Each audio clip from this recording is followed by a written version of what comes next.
ఇలాంటి మరెన్నో వీడియోలు చూడడానికి like, share, subscribe and comment.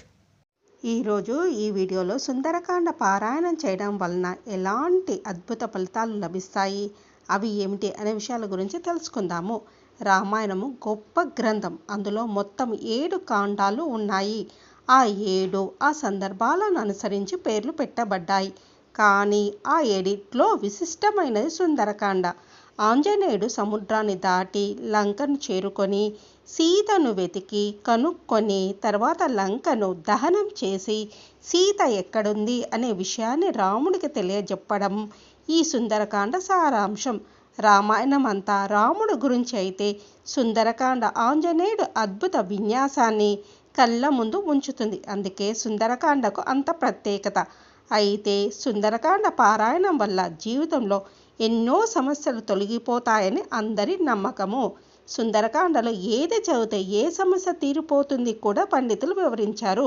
సుందరకాండలో ప్రతి పదము ప్రతి శ్లోకము మంత్రబద్ధమై ఉంటుంది. అంతేకాదు అదంతా ఛందస్సులో కూర్చబడి ఉంటుంది. సుందరకాండను భక్తితో చదివినా విన్నా నిత్యం పారాయణం చేసినా ప్రవచించిన బాధలు కష్టాలు తొలగిపోతాయి, రోగాలు నయమవుతాయి, భయాలు తొలగిపోతాయి, మనశ్శాంతి కలుగుతుంది, మృత్యు భయము పోతుంది. లంకా విజయం చదివితే భూత ప్రేతాదుల భయంతో ఉన్న వాళ్లను హనుమంతుడు రక్షిస్తాడు. హనుమ నిర్వేదం చదివితే బుద్ధి మాంద్యం సమస్యలున్న వారికి ఈ సమస్య తొలగిపోతుంది. లంకలో సీతాన్వేషణ ఘట్టం చదివితే ఇతరుల వల్ల మనపై కలిగే దోషాలు తొలగిపోతాయి. లంకలో సీతమ్మను హనుమ చూసిన ఘట్టం చదివితే ఐశ్వర్యం సిద్ధిస్తుంది. త్రిజట స్వప్న వృత్తాంతం చదివితే చెడ్డ కలల వల్ల కలిగే దోషాలు పోతాయి. సీతారావణ సంవాదం చదివితే మంచి బుద్ధి కలుగుతుంది. సీతా హనుమ సంవాదం చదివితే దూరమైపోయిన బంధువులు తిరిగి కలుస్తారు. అంగుళీయక ప్రధానం చదివితే కష్టాలు తగ్గుతాయి. కాకానుగ్రహం చదివితే తెలిసి తెలియక ఎప్పుడైనా రాముడి విషయంలో ఏదైనా తప్పు చేసి ఉంటే అవి తొలగిపోతాయి. చూడామణి ప్రధానం చదివితే బ్రహ్మ జ్ఞానం కలుగుతుంది. కిమక్కరాది రాక్షసులను హనుమ వధించిన ఘటాలు చదివితే శత్రువుల మీద విజయం సాధిస్తారు. లంకాదహన ఘటం చదివితే ఇంట్లోనూ వ్యవసాయ పనుల్లోనూ అభివృద్ధి కలుగుతుంది. మధువన ధ్వంసం చదివితే ఆ పుణ్యం వల్ల మరణం తర్వాత బ్రహ్మలోకానికి వెళ్తారు. సీతా సందేశాన్ని రాముడికి నివేదించడం చదివితే అనుకున్న పనులు అన్నీ నెరవేరుతాయి. 68 రోజుల పారాయణం చేస్తే కొడుకులు పుట్టలేదని బాధపడే వారికి కొడుకులు పుడతారు. అలాగే పెళ్లి కాని ఆడపిల్లల విషయంలో తొందరగా పెళ్లి జరుగుతుంది. రోజు సుందరకాండ పారాయణం చేస్తూ ఉంటే వర్షాలు చక్కగా కురిసి పంటలు పండి కరువు మాయమవుతుంది. నిత్య పారాయణం చేస్తే అన్ని పనుల్లో విజయం కలుగుతుంది. అలాగే అన్ని విధాలుగా శుభం కలుగుతుంది. సుందరకాండ చదివే చోట రాముడు ఎల్లప్పుడూ ఉంటాడు. అలాగే రాముడు గురించి పూజలు జరిగే చోట హనుమంతుడు ఉంటాడు. కాబట్టి సుందరకాండ పారాయణం చేయగానే ఆవు పాలు బాగా కాచి గోరువెచ్చగా ఉన్న పాలలో చక్కెర కలిపి నైవేద్యంగా పెట్టాలి.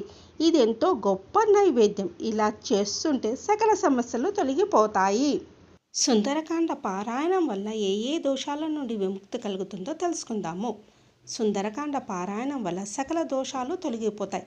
శని, రాహు, కుజ, కేతు దోషాల వల్ల మనుషులు ఎన్నో కష్ట నష్టాలకు గురి అవుతూ ఉంటారు.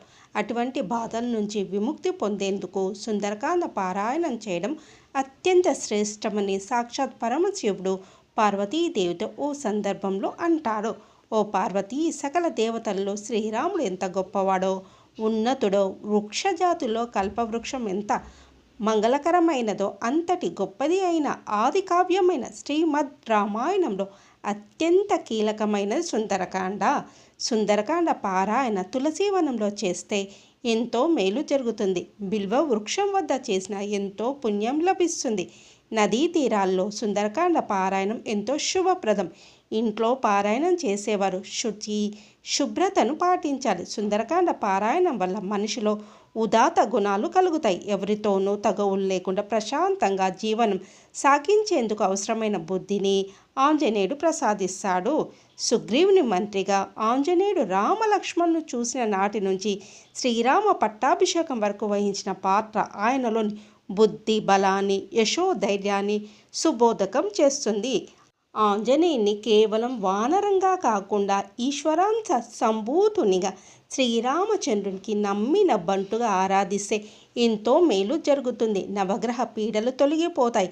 మనిషిలో నిదానం వృద్ధి చెందుతుంది. ఏ కార్యాన్ని చేపట్టినా ఆలోచనకు పదును పెట్టగలుగుతారు. ఆలోచన లేకుండా ఏ పని చేపట్టినా అది సక్రమమైన రీతిలో పూర్తి కాదు. అంతేకాదు, అహంకారము మమకారాలకు ప్రభావితం కాకుండా మనిషి సంయమాన్ని అలవరుచుకోగలుగుతారు. ప్రలోభాలకు బెదిరింపులకు చలించకుండా తన పనిని సక్రమంగా నిర్వహించుకోగలుగుతారు.